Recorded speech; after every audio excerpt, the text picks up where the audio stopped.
Hello everyone, welcome to the course on chemistry.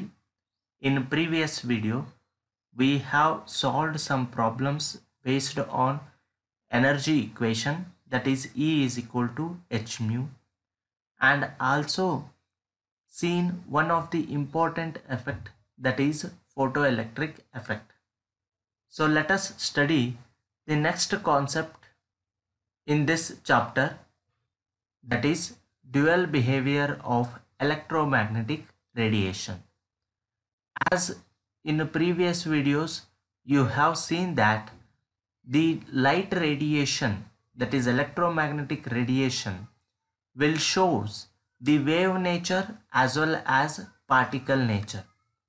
The particle nature of light will explain black body radiation and photoelectric effect satisfactorily. Particle nature of light ಯಾವ ಫೆನಾಮಿನಾಸನ್ನ explain ಮಾಡುತ್ತೆ? Black body radiation ಮತ್ತು photo electric effect. But it could not explain the phenomena of interference and diffraction.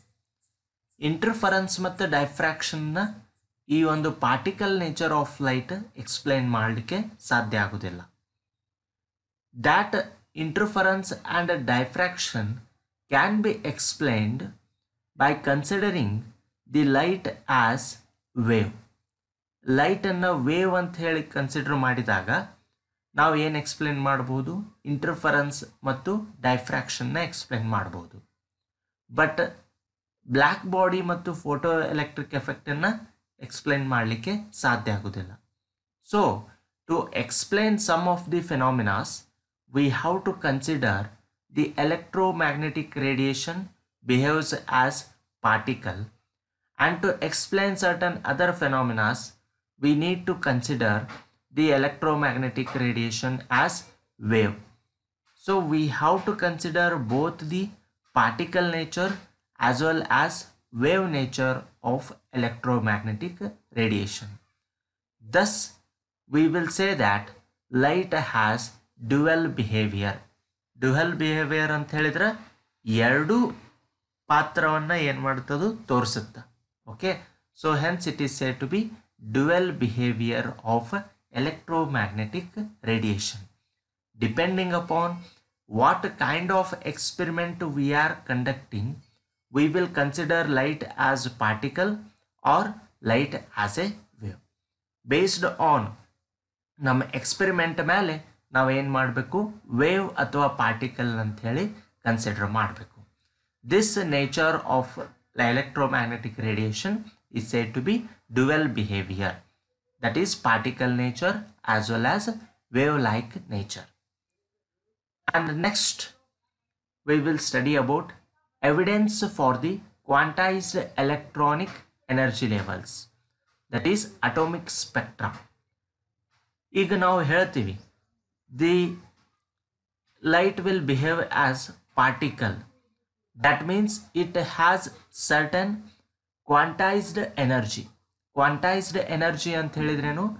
The restriction of any property to discrete values is called quantization. ಅಲ್ಲಿ ನಾವು ಯಾವುದೋ ಒಂದು ವ್ಯಾಲ್ಯೂಸನ್ನು continuous ತಗೊಳ್ಳೋದಿಲ್ಲ, discrete ಆಗಿ ತೊಗೊತೀವಿ. Discrete means group ಅಂತ ಹೇಳಿ consider ಮಾಡ್ತೀವಿ. Okay, so that restriction of any property to discrete values is said to be quantization ಅಂತ ಹೇಳ್ತೀವಿ. And here the speed of light depends upon the nature of medium through which it passes. Speed of light ಎದ್ರ ಮೇಲೆ depend ಇರುತ್ತೆ? Nature of medium through which it passes, whether it is solid medium, liquid medium or gaseous medium. Based on that speed of light will varies, and as a result of that, when it moves from one medium to another medium, the beam of light has been deviated or refracted from its original path. ಅದರದ್ದು ಏನು original path ಇರುತ್ತಲ್ಲ ಅದು ಏನಾಗುತ್ತೆ? Change ಆಗುತ್ತೆ. It will bends or it will deviates ಅಂತ ಹೇಳ್ತೀವಿ.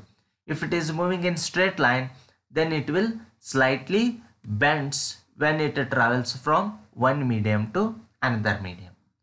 And as a result of that, the ray of white light, when it is passed through a prism, the wave with the shorter wavelength bends more than the one with a longer wavelength.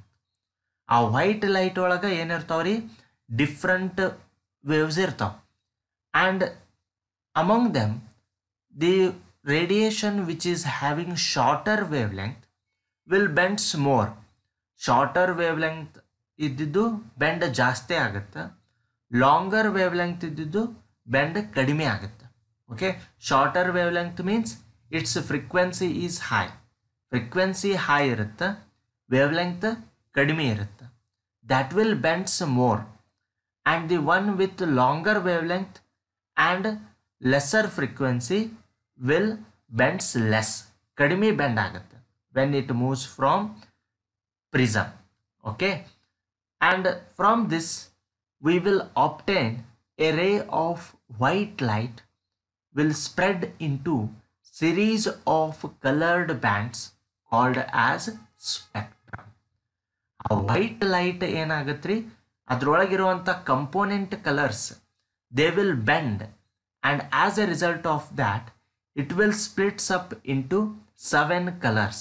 That is known as series of colored bands called as spectrum. ಆ 7 ಕಲರ್ಸ್ದು ಏನು band ಸಿಗುತ್ತಲ್ಲ ಅದಕ್ಕೆ ನಾವೇನು ಹೇಳ್ತೀವಿ, spectrum ಅಂತ ಹೇಳ್ತೀವಿ. Here the light of red colour has longest wave length and hence it is deviated less. Red ಕಲರ್ದು wave length ಜಾಸ್ತಿ ಇರೋದ್ರಿಂದ ಅದರದ್ದು ಬೆಂಡಿಂಗ್ ಏನಿರುತ್ತೆ ಕಡಿಮೆ ಇರುತ್ತೆ, ಕಡಿಮೆ ಬೆಂಡ್ ಆಗುತ್ತೆ.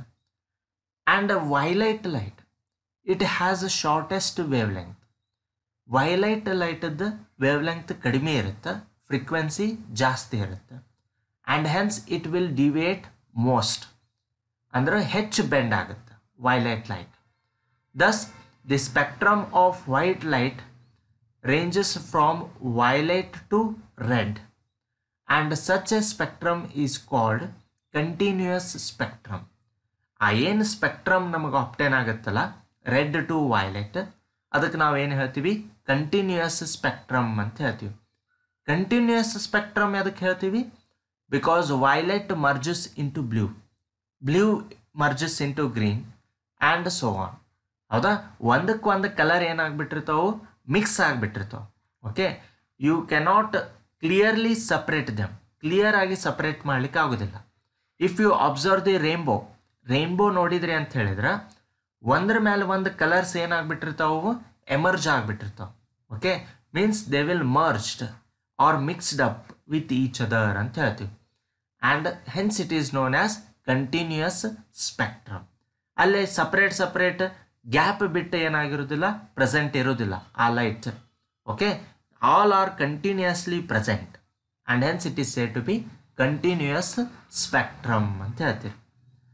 And when electromagnetic radiation interacts with matter, ಈಗ ನಮಗೆ ಇಲ್ಲಿ ಸ್ಪೆಕ್ಟ್ರಮ್ ಸಿಗುತ್ತೆ ಅಂತ ಹೇಳಿದ್ವಿ, coloured light.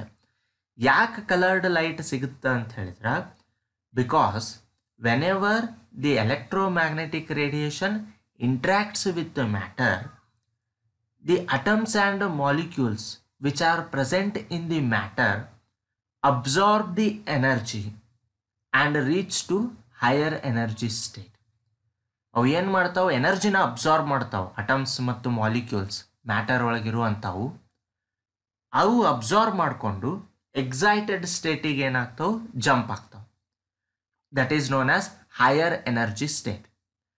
And they are unstable in that state. Higher energy ಇದ್ದಾಗ ಭಾಳ ಅನ್ಸ್ಟೇಬಲ್ ಸ್ಟೇಟ್ ಒಳಗೆ ಇರ್ತಾವೆ.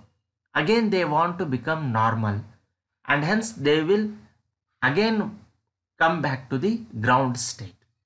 ಅವು ಮತ್ತೆ ನಾರ್ಮಲ್ ಎನರ್ಜಿ ಸ್ಟೇಟಿಗೆ ಏನಾಗ್ತಾವೆ, ರಿಟರ್ನ್ ಆಗ್ತಾವೆ. ರಿಟರ್ನ್ ಆಗಬೇಕಾದ್ರೆ ಏನು ಎನರ್ಜಿನ ಅಬ್ಸಾರ್ಬ್ ಮಾಡಿರ್ತಾವಲ್ಲ ಅದನ್ನು ಏನು ಮಾಡ್ತಾವ್ರಿ, ಹೊರಗೆ ಹಾಕ್ತಾವೆ. Means they will emit the radiation when they will move from higher energy state to lower energy state. And hence the emitted radiation have certain light. ಆ ಎಮಿಟೆಡ್ ರೇಡಿಯೇಷನ್ ಏನು ಹೊಂದಿರುತ್ತೆ, ಲೈಟನ್ನು ಹೊಂದಿರುತ್ತೆ. And hence it will become coloured light. ಅದು ಏನು emit ಮಾಡುತ್ತಲ್ಲ radiation, ಅದು ಏನಿರುತ್ತೆ ರೀ, ಕಲರ್ಡ್ ರೇಡಿಯೇಷನ್ ಇರುತ್ತೆ. And hence we will obtain the different colours when electromagnetic radiation will interacts with matter. And this study of interaction of electromagnetic radiation with matter is said to be spectroscopy. ಏನು interaction ಆಗುತ್ತಲ್ಲ matter ಮತ್ತು electromagnetic radiation ನಡುವೆ, ಅದ್ರ ಬಗ್ಗೆ study ಮಾಡುವಂಥ ಬ್ರ್ಯಾಂಚಿಗೆ ನಾವೇನು ಹೇಳ್ತೀವಿ, spectroscopy ಅಂತ ಹೇಳ್ತೀವಿ.